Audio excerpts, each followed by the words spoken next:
Hello, hello. So I'm live streaming into my Facebook group. Just want to check that I'm in the right place. Yes. So let me just sort out my sound.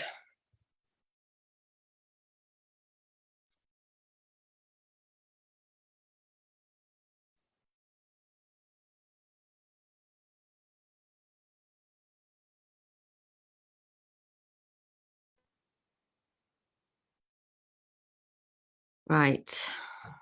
Good afternoon, guys. Yeah, a bit of a spontaneous coming on this afternoon. I do want to try and do one of these every day whilst I prepare for my She Finds Freedom program, which is going to be the last time I do a live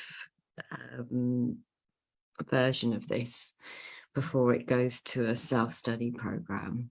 And as you know, many of you will know, I did a poll in my Facebook group, which I'm live streaming in now. So if you're watching it here, the poll will be below, but I'll also link to it in these show notes.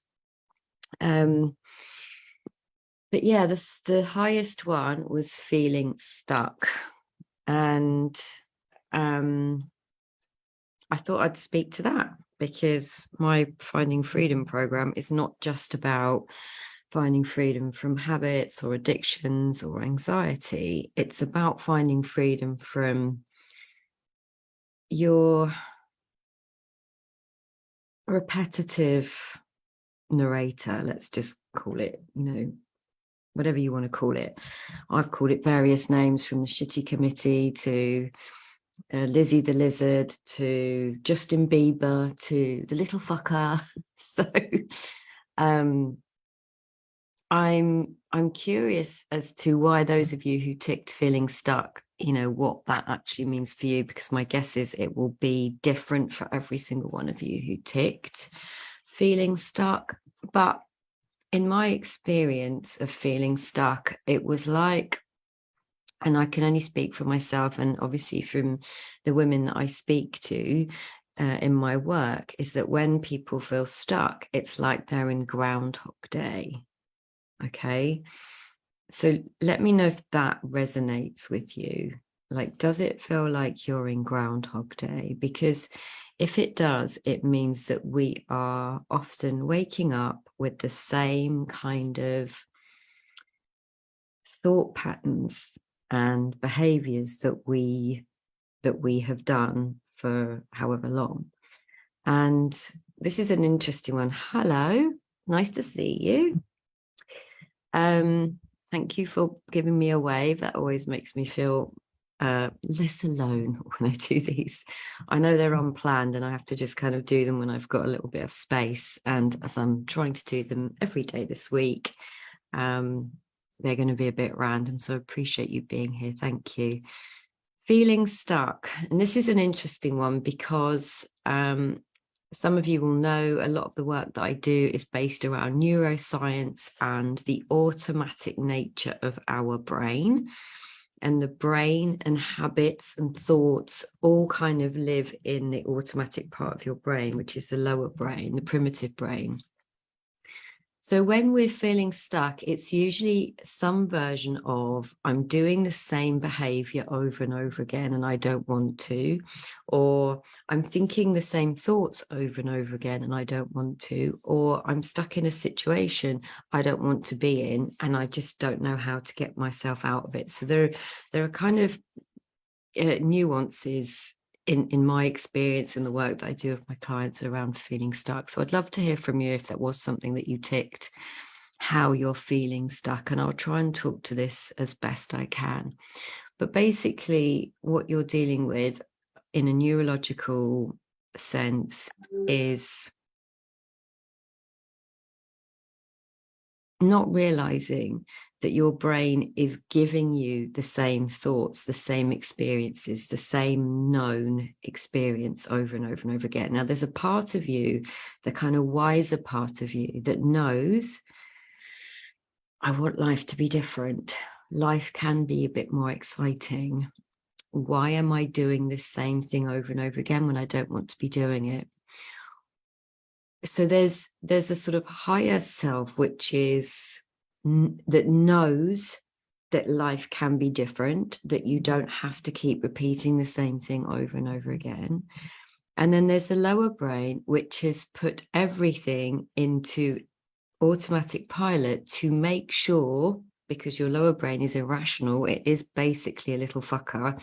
It doesn't know what's right or wrong for you. All the lower brain knows is that it needs things to be the same, and that includes thoughts. So most of our behaviors and activities and thoughts get stored there, and we do the same thing over and over again. Now, from a survival perspective, this makes sense, right? Because if we are to survive in, cavemen times, we need to know what's around us and what the dangers are, and we need things to kind of stay the same so that we know that we're safe, throughout our day. So it kind of makes sense from a survival point of view, but also because, as I mentioned in one of the last vlogs that I did, one of your brain's job is to conserve energy from the prefrontal cortex. And the way that it does that is you learn a new skill, and then it gets kind of stored in the lower brain to make it automatic. Now, the problem arises for the people that tend to be drawn to me is that they're either stuck in a behavior or they're stuck in a thought loop. They've been told that these are intrusive thoughts, or they may have tried many different diets, or they might have tried many different exercise regimes, or they may have listened to my vlogs and seen that, there is an easier way to be. So there is a sense that feeling stuck comes from, and this is a misunderstanding, comes from who we think we are, how we show up in life, and our judgment on our way of being, how we do life, how we live life, and paying attention to the narrator, which is often repetitive. Okay, it's on a repetitive loop. Now, if I am doing a behavior that I am judging, I am going to be the one judging it. I am going to be the one carrying on the loop of this thought or this behavior. And thus, because I'm replaying, because the thoughts in my head, I'm making meaning of them, they are in and of themselves not the truth. It's my experience of those thoughts that make them true, but not capital T true. They're not the truth. They're my experience in a moment of my thinking. Now, if I also have a habit of beating myself up and slagging myself off and berating myself and telling myself that I get life wrong, or whatever form that looks like for you, I'm going to experience frustration and annoyance, and what I like to call, I don't like to call it, somebody in my field called it this, and I really like it, Velcro thinking, where you have a thought and then you have another thought. That thought has thought babies, and then it's like Velcro. It's like sticky and it's heavy. And again, we stay stuck because the misunderstanding is that we are paying attention to our thoughts that are telling us something about ourselves that we are believing, and they're not true. So all a feeling of stuckness is replaying the same thoughts over and over again and believing them, rather than seeing that thoughts all neutral. It's all neutral. It's going in and out all day long, right? It's like the ticker tape on the bottom of the news channel. If you watch the news channel, which I don't, but I do remember there's a ticker tape at the bottom. And literally you have a stream of thoughts running through your head at all times, right? You cannot have an experience without thinking it. Now, some of those thoughts are we see them as neutral, and some of them we breathe life into. If I have a particular flavor, so my version of stuckness was around constantly beating myself up for being a fraud, not exercising as much as I thought I should, not sticking to the quote unquote right nutritional plan for me. I had a very dysfunctional relationship to food and movement and my body and my external appearance and alcohol, and you name it, I've had it. And so within all of those behaviors, what I then had was judgment, and I felt stuck. You know, every day it would be like, I'll do this tomorrow. I'll start tomorrow. I'll start tomorrow. And unbeknownst to me, this was going on neurologically, I'd wake up, and of course my lower brain that wants things to stay the same, that isn't coming from your higher self, that isn't coming from your wiser self, kind of takes over and starts like telling you to do the behavior that you don't want to do. And it almost feels like you're being hijacked to do the thing.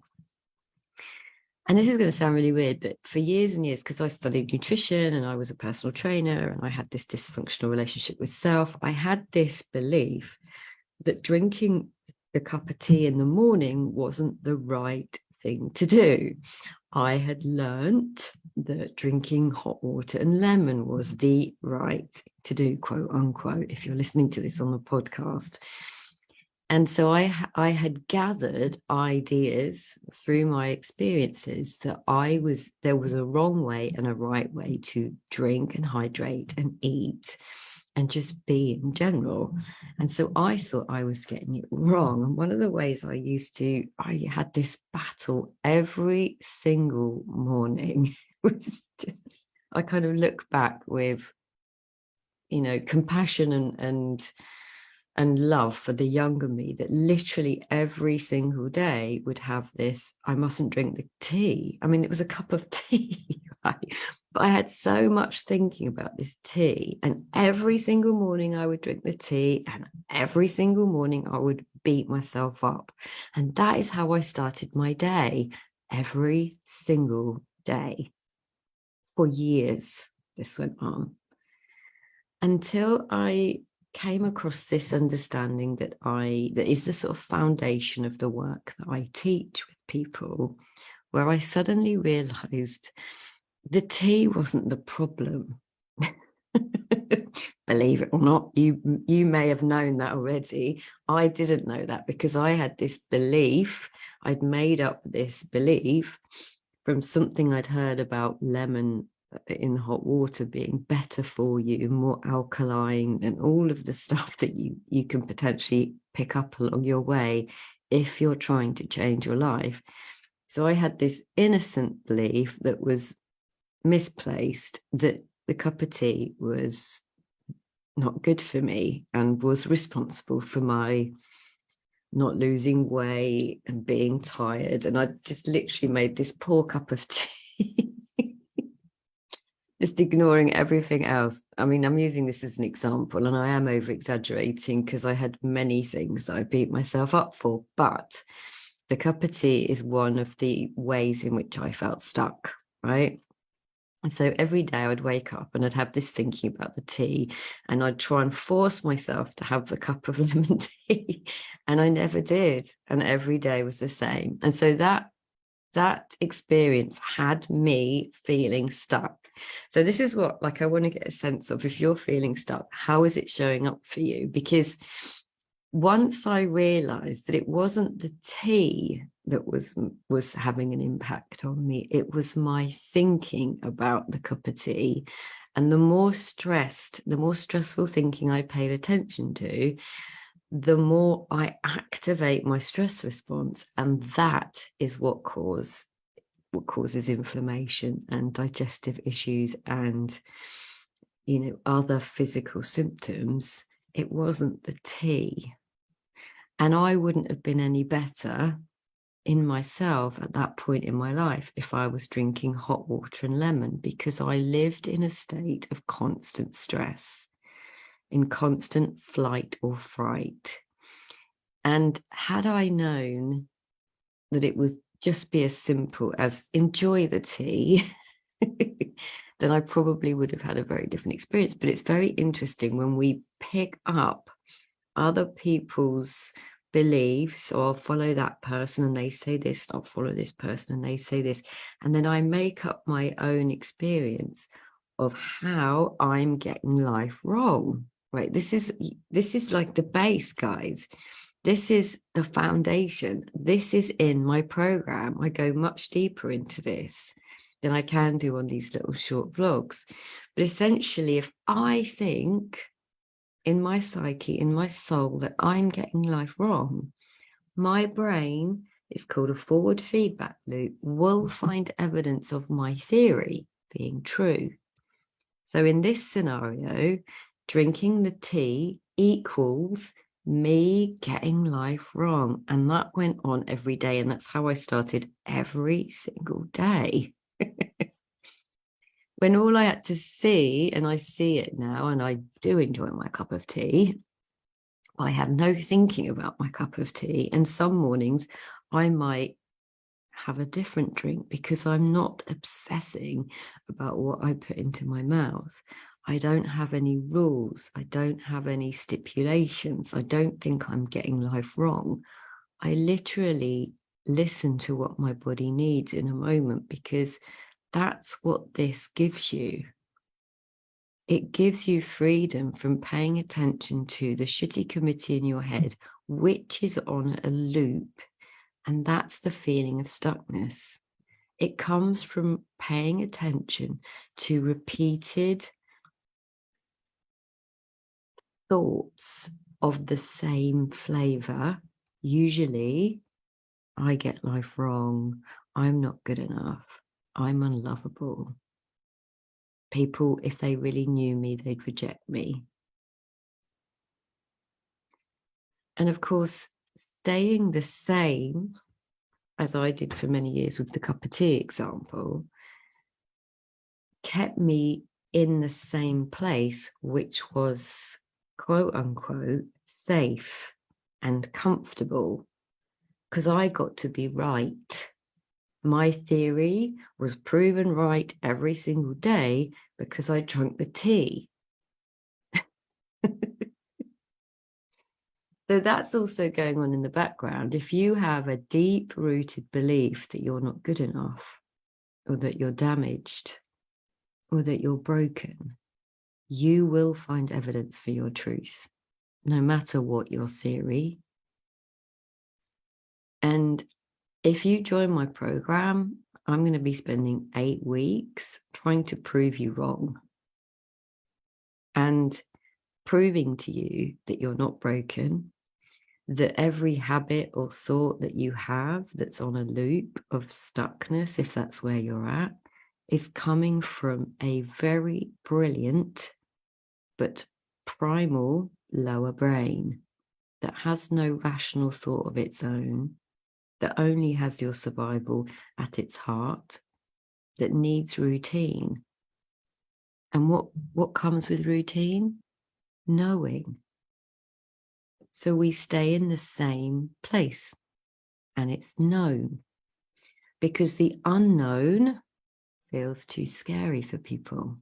And so does change, right? Do you really want to change?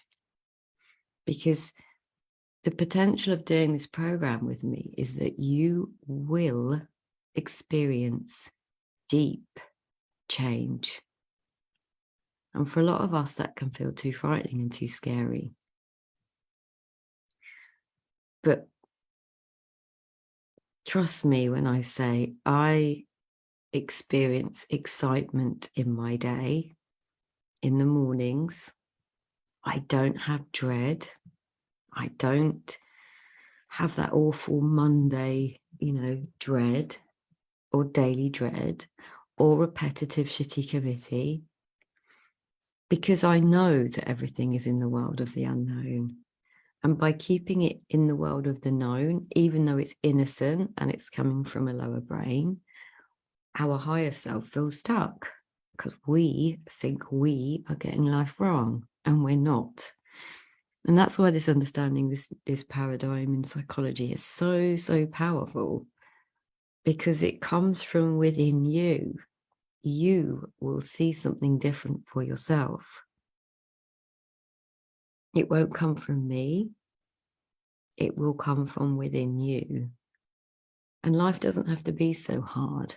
You don't have to feel so stuck. There is an easier way. You just have to trust yourself and trust me and come on into the program and let me guide you for 8 weeks. Anyway, hopefully I'll be back tomorrow and I'll look at what else is on the poll, and I'll link to the poll again on this talk.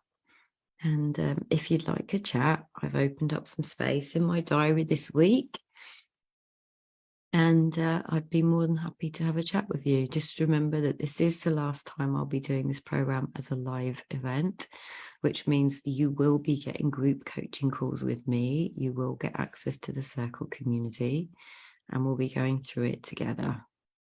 And you'll have invitation to come to the guest coaches that I have during the 8 weeks. But anyway, that's it from me for now. I'll see you tomorrow. Let me know if you heard anything in this little vlog, and yeah, take care of yourselves.